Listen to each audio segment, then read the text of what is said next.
একটা সম্পর্ক না টিকিয়ে রাখার জন্য কথা বলাটা খুব দরকার, জানো তো। সময়টা খুব ভ্যালু, সময়ের খুব ভ্যালু আছে। তুমি যদি আমাকে বলো যে আমার কাজটাই আমার কাছে সব, এটা কিন্তু না।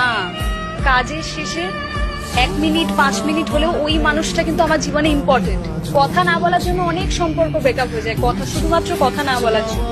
ওই যে গ্যাপটা তৈরি হয় না সম্পর্কের মাঝে, ওইটা মেটানোটা খুব চাপ।